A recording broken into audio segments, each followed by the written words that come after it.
J'ai organisé mon mariage en moins de 2 mois. Si cette information ne vous suffit pas, je suis rentrée de Malaisie la veille de mon mariage. Si cette information ne vous suffit pas, j'ai jamais visité le lieu de mon mariage jusqu'au jour J. C'est la première fois que je découvrais le lieu où j'allais me marier. C'est bon, enfin, on peut commencer la vidéo? Pour celles qui ne le savent pas, je me suis mariée en mai. Alhamdulillah, j'ai pu faire mon mariage en France exactement comme je voulais avec ma famille. Donc j'ai dû rentrer de Malaisie pour faire mon mariage. Ce n'est qu'une formalité, la meuf elle rentre la veille. En plus, j'étais en Malaisie avec mes parents. Ça veut dire que si on loupait notre avion, c'était terminé. Alors, il n'y avait plus de mariage, les gens ils allaient venir au mariage sans nous. Mais bon, ça, c'est pour vous montrer à quel point, dans la vie, je suis quelqu'un de très détendu. Mais à travers ma vidéo, en fait, d'abord, je vais vous parler un petit peu de l'organisation de mon mariage. Comment est-ce que j'ai organisé le mariage de mes rêves assez rapidement, efficacement, sans perdre beaucoup de temps, avec un budget raisonnable. Honnêtement, je ne me suis pas fixé de budget à la base, mais ça, on en parlera après. Parce que voilà, je voulais vraiment quelque chose de qualitatif. Mais je voulais pas non plus faire un mariage à 100 000 euros. On n'est pas chez les fous ici. Donc, je respecte ceux qui font des mariages à 100 000 euros, ok. Mais voilà, je voulais pas faire un mariage à 100 000 euros. L'objectif de cette vidéo, c'est de vous partager un maximum de conseils pour que si vous êtes dans cette phase un petit peu d'organisation de mariage, vous soyez le plus chill possible. Il n'y a pas de stress, il n'y a pas de galère, il n'y a pas de problème. Vraiment, en fait, c'est la meilleure mentalité à adopter. C'est le détachement quand on organise son mariage. Il y a beaucoup de personnes qui m'ont posé des questions par rapport à l'organisation de mon mariage parce que j'ai fait un mariage sans musique. Donc, il y en a plein qui m'ont demandé, Safa, est-ce que les gens ne se sont pas ennuyés? La question est hyper légitime, donc on va répondre ensemble à ces questions-là. J'ai aussi d'autres questions en mode FAQ un petit peu. Je vais me charger d'y répondre à la fin de la vidéo. Salam alaikum, moi c'est Safa. Ma passion dans la vie, c'est d'accompagner les femmes à révéler leur plein potentiel, à devenir la plus belle version d'elles-mêmes, la plus belle version qui plaît à Allah subhanahu wa ta'ala. Donc je crée du contenu sur mes réseaux sociaux et sur YouTube pour te partager de l'inspiration et de la motivation. En tout cas, aujourd'hui, on est ensemble pour parler de mariage. Je ne pouvais pas commencer la vidéo sans parler de ces deux pépites. Je pense que si vous me suivez, vous connaissez déjà. C'est les jeux de conversation de chez Qalbin.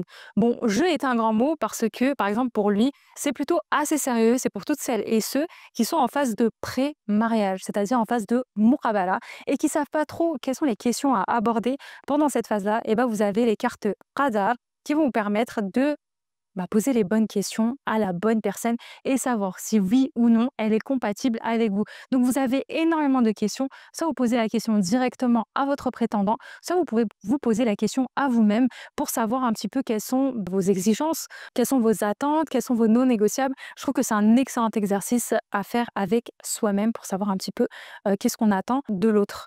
Par exemple, en termes de questions sur Radar, on a préfères-tu avoir des comptes bancaires séparés, un compte commun ou une combinaison des deux? Pourquoi? Donc là, on aborde la question des finances qui est très très importante. Une autre question, que ferais-tu pour t'assurer que ta famille accueille et apprécie ton conjoint? Donc là, on est plus sur le sujet de la belle famille qui est aussi un sujet très important. Là, vous avez énormément de questions. Vous avez une question de base et une seconde question pour approfondir la conversation. Honnêtement, vous avez de quoi faire. C'est avec ça.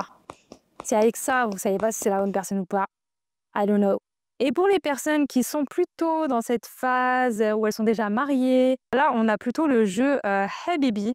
Donc, pareil, le concept est similaire. On a des questions de conversation. C'est assez varié. On parle de famille, on parle de couple, on parle de communication. Donc, c'est idéal. Vraiment, c'est idéal si on veut mettre un peu plus de rahma, c'est-à-dire de miséricorde dans le couple, si on veut créer de l'entente et des bulles de communication. Parce que le plus important, c'est pas forcément de communiquer, mais de s'entendre, de se comprendre. Donc voilà, et ce jeu le permet très très bien. Je peux vous donner un exemple. Y a-t-il une routine quotidienne que tu aimerais essayer ou modifier ensemble? Quel est le petit geste quotidien que je fais qui te fait le plus plaisir? Donc voilà, je trouve que c'est un jeu excellent à faire en couple. Donc en ce moment, vous avez un code promo, donc Qalb20, pour pouvoir vous les procurer et à un prix très très avantageux. Donc profitez-en. Le code est limité dans le temps. Donc maintenant, on va pouvoir commencer cette vidéo autour du mariage et de l'amour parce que je sais que vous êtes des grandes romantiques. Alors, on va commencer par la première question. C'est l'organisation et le budget du mariage. Alors, comment est-ce que j'ai organisé mon mariage en moins de 2 mois? D'abord, au début, en fait, moi, j'avais ma date de mairie 1 an en avance. Donc, c'est pour vous dire à quel point votre copine est dernière minute. Ça ne changera jamais, malheureusement. Voilà. En plus, moi, j'ai eu de la chance parce que moi, je partais en Malaisie, donc je leur ai dit, j'aurais pas l'occasion de revenir. Donc, est-ce que c'est possible voilà, de prendre ma date 1 an à l'avance? Exceptionnellement, ils m'ont dit oui, parce que normalement, ils m'ont dit qu'on ouvre 6 mois en avance. Donc voilà, j'ai eu de la chance, mais est-ce que ça a été utile? Je ne pense pas. Donc voilà. Ensuite, j'ai fait un Pinterest board. En fait, le temps avançait, le temps avançait, le temps avançait et j'arrivais pas à organiser mon mariage. Quand j'allais dans les forums, je voyais: «Mon mariage est en 2028, il me reste à trouver, des nappes de table». J'étais en mode: «Quoi? 2028, moi, mon mariage, il est là, dans quelques mois». J'ai ni trouvé de traiteur, ni trouvé d'endroit pour accueillir mes invités, ni trouvé de robe, ni trouvé rien du tout, ma belle. Toi, tu me parles de nappes. Toi, tu me parles de détails comme ça. J'étais franchement, les forums, ça m'a choquée. Je me suis dit: «Mais les gens sont trop en avance». Je sais pas si c'est moi qui est en retard, mais les gens sont trop en avance. Mais après, quand j'ai commencé à organiser mon mariage, j'ai compris que en vrai, j'étais en retard. Donc voilà, si te reste 2 mois à organiser ton mariage, tu es en retard. Mais ce n'est pas impossible parce que moi, en moins de 2 mois, j'ai vraiment organisé le mariage de mes rêves et j'exagère même pas quand je dis ça. C'était 4 mois, non, un peu plus, 5 mois avant, le jour J. Je me suis dit: «Safa, maintenant tu vas te bouger, OK? Tu vas te bouger, tu vas commencer à m'organiser tout ça correctement. La base, le minimum, tu vas pas te foutre la honte devant tes invités. Il faut que tu organises ça». Donc ce que j'ai fait, en fait, je me suis dit: «Quelle est la chose la plus simple et la plus, facile que je pourrais faire pour éviter de procrastiner?» parce que clairement, c'est de la procrastination. Je me suis dit: «Bah, un truc assez fun que je peux faire, c'est un mood board». Donc je suis allée sur Pinterest. J'ai créé plein de tableaux avec décoration des tables, mood un petit peu de l'endroit que je voulais, le mood un petit peu des robes que je voulais, make-up, vraiment tout le mood board, comment seront habillés mes invités, vraiment tout le mood de mon mariage déjà pour que moi, j'ai une idée claire. Est-ce que je veux un mariage en plein air? Est-ce que je veux un mariage dans une salle, dans une péniche? Au moins que moi, je sois au clair sur ça. Donc j'ai commencé par ça. Ça m'a pris 1 ou 2 journées. J'ai adoré faire ça. Honnêtement, je trouve que c'est la meilleure partie de l'organisation parce que bah, sur Pinterest, tout est possible. Vraiment, tout est possible, mais dans la réalité, tout n'est pas forcément possible. En tout cas, plus je faisais mon mood board et plus je me rendais compte que moi, mon rêve, c'était un mariage en plein air. Dans un domaine avec très peu de personnes, très coquet, très mignon, très esthétique, avec de la dentelle. Donc, j'ai commencé à regarder de ce côté-là. J'ai mis de côté toutes les salles, etc. Je sais que ça ne me correspondait pas. Donc, je me suis dit, il me faut un domaine dans le 69, c'est-à-dire dans ma région, à peu près 1 heure maximum de mon lieu de mairie parce que moi, j'ai fait un mariage en après-midi. C'est-à-dire que après la mairie, on est directement allé à la salle. Enfin, pas à la salle, au domaine. On est directement allé au domaine, mais je vous parlerai de l'organisation juste après, genre l'organisation de la journée. Ok. Donc, je me suis dit, il me faut un truc pas très loin, à 1 heure à peu près du lieu de la mairie. Je suis allée sur tous les sites possibles et inimaginables, mariage.net. Ouais, je crois que mariage.net, il y avait d'autres sites ABC Salle ou des trucs comme ça. Je m'en souviens plus. J'ai demandé à ChatGPT de me générer un message automatique. Il m'a généré un bête de message, copier-coller, copier-coller, copier-coller, copier-coller. J'ai envoyé au moins, et j'exagère même pas, à 200, je crois 200 domaines à peu près. Donc voilà, après, je recevais des réponses, il y en avait plein, mais je crois 80% des domaines étaient déjà réservés. Alors que bah, c'était... bon, après, moi, je suis en retard. Quand j'ai commencé à chercher mes domaines, on était au mois de début février. Février, mars, avril, mai. Ouais, 4 mois en avance à peu près, j'ai commencé à chercher mes domaines et tout. Comment c'était la galère, j'ai tellement souffert, que des refus, on n'a plus de date disponible, mais on a telle date, on n'a plus de disponibilité, ou bien le domaine, il était un petit peu trop loin, finalement, il ne me correspondait pas forcément, j'avais pas la vision, il n'y avait pas les tables, il n'y avait pas les chaises, bref, il y avait toujours un problème. Et après, honnêtement, je me suis dit, ce qui peut te sauver, c'est des doigts. Je vous mens pas. Donc, j'ai commencé à invoquer Allah. J'ai dit, Ya Allah, aide-moi à organise mon mariage parce que j'arrive pas à l'organiser. Donc, ça paraît fuché, mais je vous jure, faites ça quand vous êtes overwhelmed. Et du coup, je me suis dit, allez, j'ai laissé ça de côté pendant 1 mois. Début mars, je me suis mis une pression. Je me suis dit, Safa, là, il reste avril, mai. Comment tu peux justifier le fait que pendant 1 an, tu n'as rien fait? C'est injustifiable. Injustifiable. Je continue à envoyer des messages, etc. Et là, je suis tombée sur un domaine en particulier qui a retenu mon attention. Et là, j'envoie un message à la dame et le contact, il est hyper fluide. La dame, elle est hyper sympa, mais d'une gentillesse vraiment inégalable. Le domaine, il est tellement beau et il a 1 heure de la mairie. En plus de ça, il y a des tables, il y a des chaises, plus il y a un magnifique espace extérieur. Je mettrai quelques photos. Il y a un magnifique espace intérieur. On peut dormir là-bas. Ma famille et moi, les plus proches, etc., on peut dormir là-bas parce qu'il y avait que, je crois, 15 couchages, un truc comme ça, si je dis pas de bêtises. Le plus que je voulais, c'est au cas où il pleut, parce que moi, je voulais un mariage en extérieur, mais s'il pleut, on fait comment? On va pas être avec nos parapluies comme ça.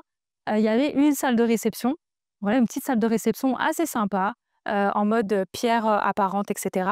Et là, je me suis dit, honnêtement, Le domaine, il coche, je pense, 95 de ce que je voulais parce qu'à la base, moi, je voulais une piscine en plus. Mais bon, sa femme, ma belle, faut pas abuser.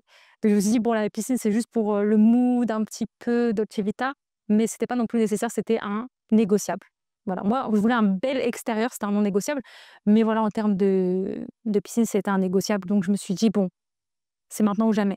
Donc, j'ai booké directement avec elle. Je lui ai dit: «Je suis désolée madame, je vais pas pouvoir venir parce que je suis à l'étranger, mais est-ce que je peux booker? Est-ce que je peux poser un acompte au moins? Parce que d'après les photos que vous m'envoyez, les vidéos que vous m'envoyez, j'adore». Donc voilà, j'ai pris le risque parce que j'ai pas visité, j'ai quand même posé un acompte parce que je me suis dit: «Au point où les gens, organisent leur mariage 70 ans en avance, il faut que je pose un acompte, peu importe, de toute façon, je n'ai pas le choix».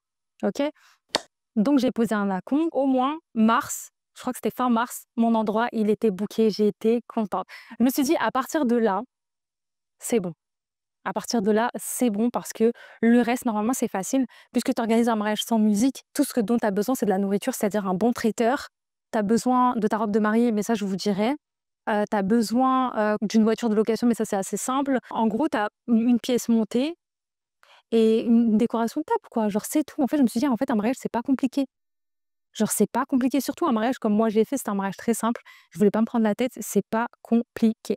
Donc à partir de ce moment-là, j'avais le contact d'un traiteur qu'on m'a recommandé, d'ailleurs grâce à Instagram, donc merci beaucoup. Elle, je lui avais envoyé un message en mois de janvier et j'avais beaucoup aimé et cetera le mood qu'elle proposait. Pareil, j'ai eu un contact téléphonique avec elle. J'ai grave bien accroché avec sa personnalité. Moi, je suis très feeling, hein. Vraiment, je suis très feeling. Je préfère ne pas goûter ta nourriture, mais que ta personnalité, j'aime bien, que goûter ta nourriture, ta personnalité, j'aime pas. Donc moi, je suis très feeling. J'ai eu des bons retours, donc j'ai pas pu goûter puisque j'étais à l'étranger. Encore une fois, j'ai pris le risque, mais je l'ai booké. J'ai dit: «C'est je dois la booker, je dois absolument la booker». Donc je l'ai booké en avance. Je crois que c'est le premier truc que j'ai booké avant même l'endroit. Je me suis dit: «Au moins la nourriture, au moins on va au parc de la Tête d'Or, on mange bien». C'est déjà pas mal. Donc le traiteur, c'est le premier truc que j'ai booké. Elle était excellente. En fait, moi, je voulais un mood un petit peu garden party, tu vois? Puisque c'était un mariage sans musique, je voulais pas trop que les gens attendent à table. Je voulais vraiment qu'ils se déplacent, qu'ils marchent, qu'ils parlent, en une garden party. Donc elle m'a fait un buffet garden party. Je mettrai quelques photos ici aussi. Le buffet, il était exceptionnel, le plus beau buffet que j'ai jamais vu de ma vie et c'était tellement bon, vraiment tellement bon et pareil franchement, elle m'a tellement facilité, elle a tellement été, carrée dans sa prestation, en fait, je regrette pas.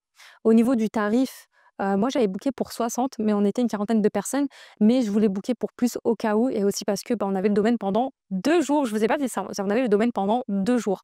Donc ça nous a permis aussi de rester le lendemain et de continuer à manger pour, une autre fête qu'on avait, prévue pour un membre de ma famille.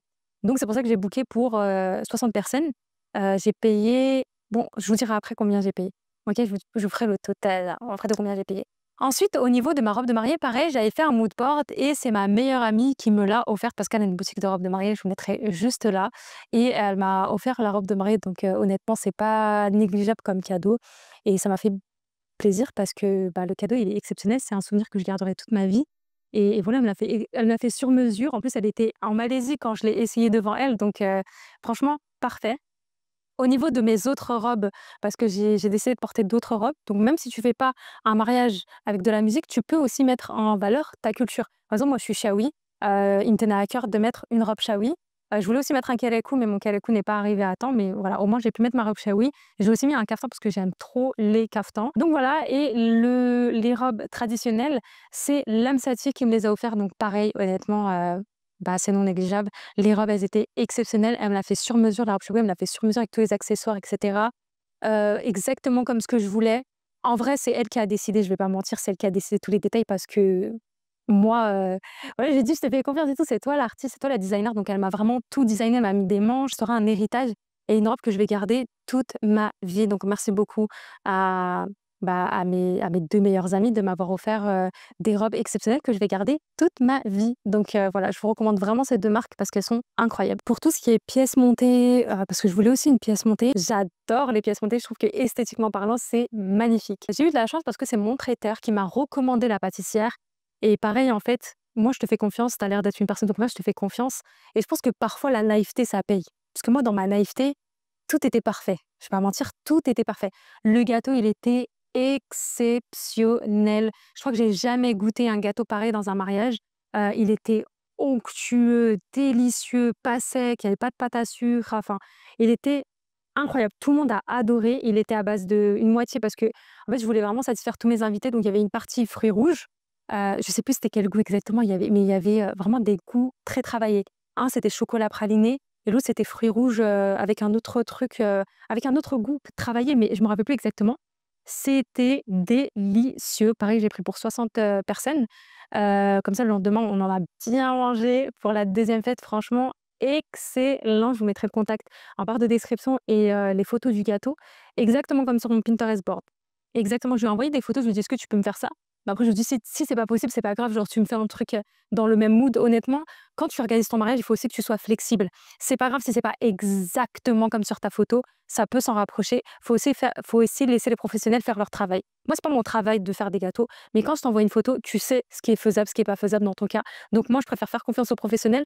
Tu me dis: «OK, ça je peux faire, ça je peux pas faire». Je te fais confiance et en fait, je suis pas déçue parce que je m'attends à rien. Clairement, pour mon mariage, je m'attendais à rien et j'ai pas été déçue et je pense que c'est ça le plus important, c'est de se détacher un maximum du perfectionnisme. Tout ne peut pas être parfait exactement comme tu veux et c'est justement dans ces imperfections que se trouve, la magie de ton mariage. C'est pas grave s'il y a des défauts, c'est pas en fait, il y a rien qui est grave. En fait, tu vas te marier avec une personne que tu aimes, tu vas construire ta vie. C'est des détails. À part les trucs hyper, hyper graves, tu vois? Genre ton traiteur il est pas venu, ta pièce montée elle est tombée par terre. Bon et encore, tu peux en rigoler. Honnêtement, tu peux en rigoler. Il y a rien qui est hyper dramatique, à part le fait que ton traiteur ne soit jamais venu. OK, ça, je peux l'entendre. Mais voilà, je pense qu'il faut se détacher de tous ces petits détails, de tout ce perfectionnisme. It's OK. Vraiment, it's OK. En termes de dessert, il y avait aussi, un grand plateau de fruits que le traiteur, il a fait tellement bon, ça faisait tellement du bien. En termes de décoration, en fait, le lieu se suffisait tellement à lui-même qu'il y avait pas besoin de beaucoup de décoration à part les tables. Donc j'ai fait appel à quelqu'un, que mon mari connaissait.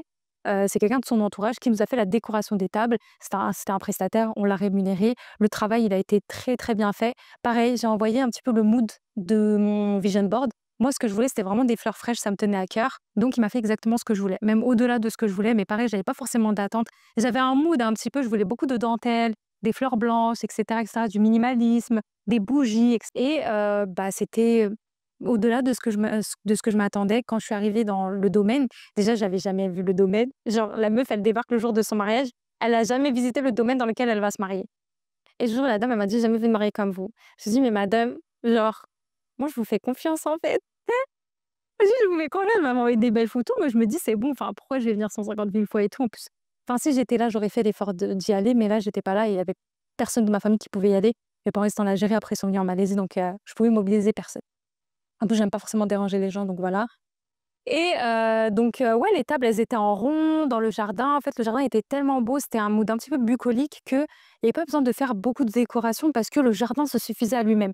Donc parfois, quand tu mets un peu plus de budget dans l'endroit dans lequel tu vas te marier et ben, tu économises ailleurs. Par exemple, tu économises en termes de décoration parce que tu as pas besoin d'en faire plus, parce que l'endroit se suffit à lui-même. Par exemple, là où je me suis mariée, il y avait des grands rosiers. Il y avait des grands rosiers, il y avait des jolies plantes, il y avait, des chaises en fer forgé. Donc en fait, il y avait des petits détails comme ça que moi j'adore. Toute la façade du domaine, elle était, il y avait, comment on appelle ce genre de plantes? Vous voyez les plantes, vertes là qui sont collées au mur? Il y avait ça, donc ça faisait magnifique. Donc le domaine n'a même pas besoin d'être décoré tellement c'est exceptionnel. Même à l'intérieur, c'était très vintage, très vieillot. Moi, c'est des moods que j'adore, des grands lits comme ça, des grands miroirs. Donc même pour faire des photos, les photos du mariage, c'était exceptionnel. Donc voilà en termes de décoration. Ensuite, en termes de cadeaux pour les invités, ce que j'ai fait, c'est que j'ai commandé des petites, bouteilles, en verre transparentes. J'ai commandé des étiquettes avec le nom mon prénom et celui de mon mari et ensuite, on a mis de l'eau Zemzem dedans. Donc ça faisait partie des cadeaux invités. J'ai aussi fait des dattes fourrées pour mes invités. C'était excellent, vraiment excellent. Je voulais pas faire de gâteau arabe ou quoi parce que, en fait, on n'a pas eu le temps tout simplement de les faire parce que encore une fois, mes parents en fait, je veux pas fatiguer ma famille. Voilà, je veux pas fatiguer ma famille. J'ai fait appel à une prestataire qui a fait des dates fourrées, c'était excellent, vraiment trop bon. J'ai rajouté quoi? Puisque c'était un petit peu un mood bucolique, j'ai rajouté des éventails gravés avec une phrase. Je voulais pas mettre nos prénoms, donc j'ai mis une phrase et tout et j'ai rajouté des sortes de petits, parapluies. Vous voyez les parapluies blancs? Je vous montrerai des photos et j'ai rajouté ça comme cadeau et du coup, c'était trop bien parce que chacun avait son petit parapluie. En plus, il y avait un petit peu de soleil, donc c'était bien pour que les invités puissent être un petit peu à l'ombre, ils ont trop, trop kiffé, le mood et l'idée. Merci Pinterest parce que je n'ai rien inventé. Donc thank you very much Pinterest for the all inspirations, ça, vraiment. Donc en termes de cadeaux pour mes invités, j'ai fait ça. DJ, il y avait pas. Location de voiture, bah, tout simplement, on est allé sur internet, on a un petit peu galéré pour la location de voiture. À la base, on voulait une voiture, un SUV. Moi, j'ai horreur des voitures à la location de 2 000 €, c'est pas mon délire et je trouve que personnellement, c'est du gaspillage. Et on a demandé à nos invités de ne pas prendre de location comme ça à 2 000 €, de faire un cortège comme ça à 2 000 €, parce que pour nous, il y a aucun intérêt et pour moi, c'est du gaspillage, donc non merci. Donc on a juste loué une petite Tesla blanche. Je crois qu'on l'a louée même pas 300-400 € pour la semaine. En plus, on en a profité pour toute la semaine. Donc voilà, on a loué une petite Tesla blanche, ça faisait l'affaire, propre, carré, très, très bien. On a mis des petites fleurs et tout sur la voiture, c'était nickel. Pas besoin de plus. Quoi d'autre en termes de dépenses? Le photographe. Honnêtement, ça a été difficile de trouver une photographe qui corresponde au mood que je voulais. Mais alhamdoulilah, j'ai pu trouver une photographe qui correspondait à peu près à ma volonté. Par contre, mon plus gros regret, c'est de ne pas avoir pris de vidéaste. Vraiment, ça a été mon plus gros regret parce que j'ai pas eu le temps de chercher. Mais bon, c'est pas grave, je me dis au moins les souvenirs, ça restera dans la tête. C'est pas grave. Et à la base, je voulais grave faire une sorte de vlog où je passe la caméra à toute ma famille, mais j'avais perdu ma caméra compacte. Je l'ai retrouvée après le mariage. Donc je me suis dit: «C'était pas écrit, je devais pas avoir de vidéo, c'est pas grave». Donc au moins j'aurai des belles photos. Alhamdoulilah, j'ai reçu les photos. Donc franchement, j'étais assez satisfaite et voilà. Donc et franchement, ça va, le prix était assez raisonnable, donc super. Vraiment 10/10. Mais c'était compliqué à trouver, surtout dans ma région, à Lyon, c'est compliqué de trouver des photographes, hein. Donc voilà, en termes de dépenses, je crois que c'est à peu près ça que j'ai dépensé. Pour le lieu, j'ai payé 2 900 € pour 2 jours. Pour le traiteur, j'ai payé 3 000 à peu près, tout compris. Pour le gâteau, j'ai payé à peu près 400 €. Pour la photographe, j'ai payé 800 € et quelques. La voiture, bah, comme je vous ai dit, 300 €. Mes robes, j'ai pas payé. Donc voilà, je sais pas ça fait combien au total. Au montage, on va faire le total qui va s'afficher juste ici, mais je sais pas ça fait combien au total. Dites-moi ça fait combien au total, mais voilà à peu près les dépenses. Ah oui, en termes de make-up, j'ai fait, venir une make-up artiste. Pareil, elle était tellement bien. Je me suis maquillée moi, ma belle-sœur, mes 2 sœurs. J'ai payé 400 €. C'était 100 € par personne, peu importe, invité ou marié, c'était 400 € par personne. Elle s'est déplacée à domicile, donc ça, trop bien. Les ongles, bah, j'ai posé des press-on, donc je les ai collés moi-même. J'aurais dû mieux les coller d'ailleurs parce que j'en ai perdu plein dans la journée. J'étais trop, j'étais dépassée. Voilà, j'étais dépassée. Donc voilà, à peu près c'était ça les dépenses. On rajoute 400 € à la facture. Pour l'organisation de la journée, donc comment ça s'est passé? Comment faire un mariage en après-midi? Alors moi, je ne voulais pas faire de mariage en soirée parce que je voyais pas l'intérêt, surtout quand tu as un joli endroit, un parc dans lequel faire ton mariage. Il y a pas d'intérêt que ce soit la nuit. Pour moi, la nuit, c'est plus si tu fais une soirée et cetera. Oui, ça peut être hyper sympa parce que voilà, le soir, c'est très chaleureux. J'ai fait ma mairie très tôt, donc je l'ai fait à 11h30. Je l'ai fait à 11h30 et après, on a dit à nos invités de ne pas rentrer chez eux et d'aller directement au lieu de réception. Donc, on était à 1 heure à peu près. Donc, vers 13h à peu près, 13h30, le temps que les gens, le temps qu'on sorte de la mairie, le temps que les gens prennent la voiture. La majorité des invités sont arrivés vers 13h30. Donc, quand ils sont arrivés, le traiteur a mis en place une animation thé, donc thé à la menthe. Donc, là, à ce moment-là, on a mis des gâteaux algériens. Donc les invités ont été accueillis avec un petit thé à la menthe, avec des petits gâteaux. Mes parents se sont perdus. Est-ce qu'on peut le dire là à la caméra? Toute ma famille à moi s'est perdue parce que, au lieu de mettre une adresse sur le GPS, ils ont écouté des rumeurs. Et c'est pour vous dire vraiment ma famille, ils étaient pas impliqués dans l'organisation. Et ils étaient perdus, ils se sont retrouvés à la montagne. Donc au lieu d'arriver comme tout le monde, ils sont arrivés, je crois, 1 heure en retard. J'étais en mode, tout le monde a respecté sans vous. Toute ma famille, quand je vous dis toute ma famille, c'est-à-dire mon frère, ma belle-sœur, mon neveu, mes parents, mes sœurs, il y avait pas. Sachant qu'on n'était pas beaucoup d'invités, donc au moins ma famille venait quoi. Sinon j'ai plus de famille à mon mariage. Vraiment, sinon il y a plus personne en fait. Donc mes parents ils se sont perdus et tout. C'est le seul moment où ça m'a mis un petit coup de stress parce que je me suis dit: «Ça va décaler un petit peu toute l'organisation et moi je vais pas faire manger mes invités à 18h quoi. Il faut qu'ils mangent là dans pas longtemps». Plus moi je dois changer ma robe. Heureusement j'en avais pas beaucoup donc j'en avais que 2, mais il faut que je me change et on en a profité avec la photographe pour faire quelques photos et tout, de moi, portrait, avec mon mari. Ensuite, bah, mes parents sont arrivés, enfin ma famille sont arrivés enfin. Ils ont pris leur petit thé, ils ont pris place, Voilà, ils ont profité des lieux, donc franchement, c'était hyper agréable. Ensuite, on a fait les photos de famille. Donc moi, je voulais pas faire les photos de famille à la mairie parce que je trouve que c'est pas forcément un endroit qui est joli. Donc on a fait les photos de famille dans le domaine. Donc on a essayé de faire des compositions. Donc pareil, merci Pinterest pour l'inspiration.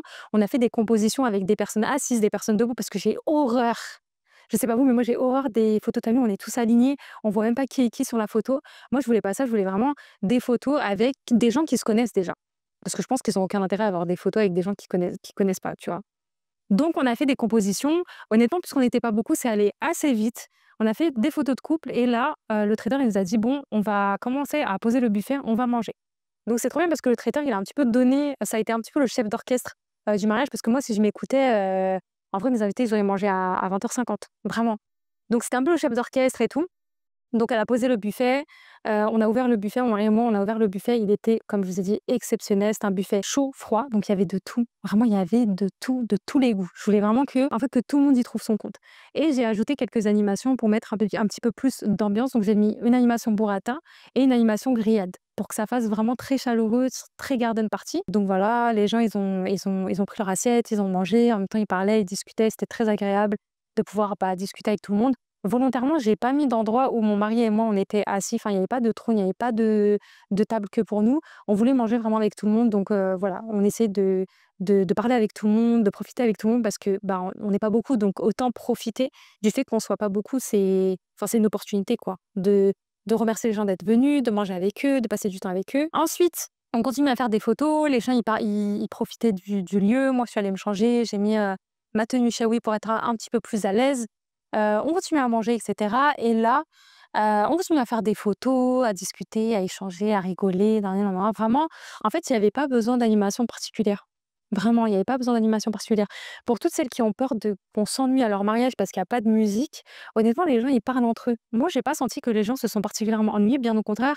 Les retours que j'ai eus, c'est: «Franchement, le mariage, il était top, on a pu parler, on a revu des gens, ça faisait longtemps qu'on n'avait pas vu, on a pu échanger, on a passé un excellent moment et en plus, bah, là, je rentre tôt chez moi, donc je peux faire autre chose». Voilà, il y en a qui habitaient assez loin, donc ils ont pu prendre le train pour rentrer chez eux donc non, personne s'est ennuyé. Vraiment, ça veut pas dire qu'il y a pas de musique, que les gens vont s'ennuyer, à condition que, pour moi, ton lieu, il soit bien. Parce que si tu es dans une salle, je pense que les gens auront plus de chances de s'ennuyer que s'ils sont à l'extérieur. Parce que là, bah, ils étaient debout dans le jardin, donc les hommes, ils étaient avec les hommes. Moi, j'ai fait un mariage mixte pour celles qui posent la question parce que, bah, il y a quasiment que des personnes que je connaissais. Mais naturellement, bah, les gens se sont séparés. Enfin, les hommes restaient avec les hommes, les femmes restaient avec les familles restaient entre eux. Quelquefois, il y avait des petits mélanges, les copines entre elles. Donc personne s'est ennuyé parce que, bah, les gens faisaient des photos, les gens, découvraient le lieu et en plus, il y avait des cerisiers. Non, vraiment, personne ne s'est ennuyé. Justement, j'ai trouvé que le temps est passé trop, trop vite. Donc voilà, ensuite vers, 18h, on a fait la pièce montée, donc on a fait le gâteau. Je me suis rechangée, j'ai mis un caftan cette fois-ci, avec le dessert, donc encore une fois, c'était excellent. On n'a pas forcément enfin, il y avait pas forcément besoin de musique. On a coupé le gâteau, le traiteur il nous a beaucoup aidés, sinon j'aurais fait un carnage. Ensuite, chaque personne a pris son assiette, a pris son dessert, a pris, des fruits. Il y avait café et thé à volonté, donc ça c'était top. Donc les gens pouvaient prendre à volonté sans forcément demander, donc pour les personnes qui sont gênées de demander, bah, c'est génial et ensuite on a fait la henna, donc là, bah, les personnes de ma famille ont chanté. Donc voilà, on a fait des chants et cetera traditionnels pour la henna et voilà quoi et c'était terminé, voilà. Vraiment, c'était fini. Le mariage, c'est terminé. Pas plus compliqué que ça. Le mariage a terminé vers 19h. Vraiment 19h30, 20h, le mariage s'est terminé naturellement, les invités sont partis. En termes d'animation, à part le livre audio le livre d'or audio, il y avait pas d'animation. J'ai regretté de pas avoir mis de photobooth. J'aurais adoré avoir un photobooth parce que le photobooth, c'est grave ma passion. J'en ai plein là. À chaque fois que je trouve un photobooth, je prends une photo. Donc j'aurais tellement adoré avoir un photobooth, mais bon, c'est pas grave. Pareil, j'ai pas eu le temps. Il y en a beaucoup aussi qui m'ont dit: «Oui, moi, je peux pas organiser ce type de mariage parce que j'ai une grande famille». Ce que je peux comprendre à 100. Personnellement, ce n'est pas mon cas. Genre, j'ai pas une énorme famille et du côté de mon mari aussi, c'était pas forcément le cas. Donc ça nous a grandement facilité. En revanche, si tu as une grande famille, tu peux quand même proposer ce type de mariage et tu leur dis après ouais, c'est compliqué, hein. J'allais dire, tu leur dis de ramener une personne, mais c'est compliqué parce que nous, ça se fait pas de dire ça, en fait. Donc, tu fais en fonction de ta famille, hein. Après, moi, je considère le mariage comme étant une sadaqa. Donc après, quand tu nourris les gens, c'est une sadaqa et c'est pas un gaspillage. Donc parce que Allah va te le rendre d'une certaine manière. Pour moi, le gaspillage, c'est toutes les autres futilités qui viennent autour de ça, mais pour moi, le lieu, une bonne nourriture, un bel endroit et cetera, c'est pas du tout du gaspillage. Donc fais en fonction du nombre de tes invités. Par exemple, moi, l'endroit où j'étais, il pouvait accueillir jusqu'à 150 personnes, un truc comme ça, même plus, genre 200 personnes. Mais c'est juste que moi, en tant que Safa, genre, en fait, j'avais pas envie d'être dépassée par autant de monde. Donc à toi de voir et à toi d'imposer aussi tes choix aux membres de ta famille. C'est pas facile, mais il faut aussi imposer ce choix-là autour de toi. Donc honnêtement, j'ai pas de conseil miracle sur ça parce que c'est vrai qu'il y en a qui ont une grande famille et en plus une grande famille avec qui ils sont très proches. Donc là, en fait, t'as pas le choix que de faire soit tu fais un tout petit mariage, c'est-à-dire tes parents, ses parents, un restaurant basta, ou soit tu fais un beau mariage et un grand mariage, tu invites tout le monde. Voilà. Moi, tu peux pas, voilà, tu peux pas inviter quelqu'un et l'autre, tu l'invites pas sachant que tu es proche d'eux. Je parle vraiment si tu es proche d'eux. Genre, c'est compliqué. Vraiment, c'est compliqué. Maintenant, on va passer à la petite FAQ. Donc, vous m'avez posé quelques questions et je me suis dit que je vais y répondre. Je vous avais demandé dans le canal sur Instagram, qu'est-ce qui t'a vraiment aidé à rester aligné avec tes valeurs religieuses et personnelles dans les choix liés au mariage, organisation, ambiance, mixité. Alors déjà, moi, mon mariage était mixte, comme je vous ai dit. Voilà. En termes de musique, en fait, pour moi, ça allait de soi. Moi, j'écoute pas de musique personnellement. Comme vous voyez sur mon contenu, il y a pas de musique, sur Insta, il y a pas de musique, sur Insta, il y a pas de musique. Donc je me voyais pas faire un mariage avec de la musique, sachant que moi, je ne consomme pas de musique. Donc c'était juste aligné avec moi, ma personnalité. Et là, il y a beaucoup qui se demandent: «Ouais, comment on fait quand nos parents, ils veulent absolument de la musique parce qu'on est la première à se marier ou bien on est la dernière à se marier?» En fait, c'est légitime de leur part parce qu'on est habitué à ce type de mariage. Donc ils ont cette vision que tu fais un mariage sans musique, donc c'est un mariage ennuyeux. Donc il faut réussir à les rassurer sur ça, leur donner des exemples, leur dire: «Ah, ma copine, elle a fait tel mariage, c'était grave sympa, on peut faire un petit mariage en après-midi, on peut faire des derbouka», parce que le douf, c'est autorisé. Moi, honnêtement, si j'avais trouvé un petit orchestre de douf, j'aurais ramené un petit orchestre de douf, pourquoi pas? Ça crée une petite ambiance. Mais après, puisque c'était mixte, bah, la danse n'est pas au rendez-vous, quoi, parce que c'est mixte. Si j'avais fait un mariage séparé, je pense que j'aurais pris un orchestre douf féminin. Comme ça, entre nous, on peut danser, on peut se tâcher, on peut profiter. Et d'ailleurs, j'avais fait ma henna la veille, hem ma hennaï, elle était excellente, vraiment magnifique. Je vous mettrai son contact aussi. Il y a aucun partenariat, vraiment là, c'est tous des prestataires que j'ai payés. Et j'ai fait ma henna la veille et là, il y avait que des femmes, on était que entre nous et ben, on a mis des petites musiques, on a dansé entre nous, on était que entre femmes. Mais dans un cadre mixte, non, je me voyais pas mettre de la musique. As-tu des différends avec tes parents sur certains choix comme la musique, les traditions et cetera? Si oui, comment tu réussis à parler avec eux sans créer de conflit? Et si c'est pas ton cas, aurais-tu quand même des conseils pour réussir à faire respecter ses convictions tout en gardant l'accord et la paix avec ses parents? Pour moi, garder la paix avec ses parents, c'est important. En fait, tu as le droit d'avoir des convictions, tu as le droit d'avoir des choix, tu as le droit de prendre tes propres décisions, mais pas au détriment du respect que tu dois avoir pour tes parents. Sachant qu'encore une fois, on n'est pas la même génération. On réfléchit pas de la même manière. Et eux, tout ce qu'ils veulent faire pour nous, ça part souvent d'une bonne intention. Donc, on peut pas forcément leur en vouloir. Moi, mes parents, alhamdoulilah, ils ont toujours respecté tous mes choix, toutes mes décisions. Ils ne me posent pas forcément de questions. Ils sont toujours OK. Vraiment, ils sont toujours OK parce que en fait, ce qui les importe le plus, c'est que moi, en fait, je sois alignée avec mes propres décisions. Les seules décisions avec lesquelles ils n'auraient pas été d'accord, si j'avais fait du gaspillage. Voilà, là, ils n'auraient pas été d'accord. Si, je sais pas, voilà, si j'avais eu les yeux, plus gros que la tête, ils auraient pas été d'accord. Ils m'auraient dit: «Non, tu abuses, les trucs comme ça, franchement, c'est pas ouf». Donc à part ça, non, franchement, moi, je suis pas concernée par ça. En revanche, tu peux expliquer calmement, comme j'ai dit tout à l'heure, tu peux, donner des exemples à tes parents, leur expliquer en fait pourquoi est-ce que tu veux faire les choses comme ça. Vraiment, tu leur excites de manière la plus claire possible tout en les rassurant, en leur disant: «Mais c'est pas contre toi maman, c'est pas contre toi papa, mais voilà, j'aimerais bien faire ça, ça, ça parce que ça me tient à cœur». Quelle conversation ou conseil as-tu avec ton futur mari avant le mariage qui a vraiment consolidé votre projet commun et t'a rassuré pour l'avenir? Je vais pas vous mentir, j'ai vraiment utilisé Qadar. J'ai utilisé Qadar pour toutes les questions que j'ai posées à mon mari. Je me suis pas cassé la tête, j'ai sélectionné les questions par thème et chaque muqabala, il y avait un thème et on se posait les questions. Donc voilà, c'est comme ça que j'ai su que c'était la bonne personne. Si vous voulez, je pourrais vous faire carrément une vidéo à ce sujet parce qu'il y a énormément de choses à dire. D'ailleurs, je vous prépare un petit truc secret sur les muqabala. Combien de temps avant la date fatidique as-tu commencé à organiser ton mariage? Bah, comme je l'ai dit, 3-4 mois, même pas. Comment as-tu réussi à l'organiser à distance? En fait, c'est vrai que j'ai organisé mon voyage à distance, c'est assez atypique. Le lâcher prise. En fait, vraiment le lâcher prise. Je me suis dit: «Safa, tu es à l'étranger, donc tant pis pour toi», d'abord. Donc, s'il y a un truc qui se passe mal, si le lieu il est pas en adéquation, tu avais qu'à être sur place et visiter. Là, à partir du moment où tu es à l'étranger, tu assumes tes choix d'être à l'étranger, tu te responsabilises. Donc je me suis dit ça. Donc en fait, je me suis fait confiance j'ai écouté mon intuition, j'ai fait confiance en Allah et alhamdoulilah, tout s'est bien passé. Et pour la météo, je vous dis même pas le nombre de doigts que j'ai fait pour avoir du soleil. Alhamdoulilah, on a eu un temps exceptionnel. Mois de mai, il faisait pas chaud, il faisait pas froid, on avait du soleil avec des petits nuages. Exceptionnel, alhamdoulilah, tout était parfait comme je vous ai dit. Donc voilà, en fait, les petites questions qui concernent le mariage. Il y a d'autres questions qui concernent un petit peu, comment tu as réussi à concilier ton expatriation en Malaisie avec le mariage. Ça, je pense que ça pourrait faire office d'une autre vidéo. Inch'Allah, je ne sais pas ce que vous en pensez, dites-moi en commentaire. Si vous avez d'autres questions à propos du mariage, de l'organisation, n'hésitez pas à me le dire en commentaire pour que je puisse compléter et y répondre. Et voilà, en tout cas, pour celles qui organisent leur mariage, ne vous inquiétez pas, vous arrivez bientôt au bout. Profitez de votre journée un maximum. Personnellement, j'ai profité. J'ai tellement mangé le buffet, j'ai tellement mangé le gâteau, j'ai tellement profité du lieu pendant 2 jours. Tout était excellent, tout était exceptionnel. Profitez de votre journée un maximum parce que ça passe hyper vite. Vraiment, ça passe hyper vite. Ne vous prenez pas la tête avec les petits détails. Profitez juste de votre journée, de votre famille, des choses qui se passent bien. Et voilà, vraiment, c'est une trop, trop belle journée et profitez-en un maximum. Ne regrettez rien. Vraiment, ne regrettez rien et faites en fonction de vous, de votre personnalité, de ce que vous voulez et n'écoutez pas forcément les avis des autres parce que, voilà, chacun a son avis, chacun a son expérience, mais vous aussi, vous avez votre avis et vous aussi, vous savez ce que vous voulez, donc écoutez-vous, c'est le plus important. Donc voilà, en tout cas, prenez bien soin de vous. Félicitations aux futurs mariés. N'hésitez pas à m'envoyer un petit faire-part, ça me ferait plaisir. D'ailleurs, moi, j'ai envoyé mes faire-part, juste par message, hein. Et la technologie, de toute façon, j'ai pas eu le temps de faire des vrais faire-part. Je voulais vraiment faire des vrais faire-part, mais j'ai pas eu le temps. Mais moi, j'adore la vraie papeterie. Donc voilà. En tout cas, bisous et prenez bien soin de vous. Ciao, ciao.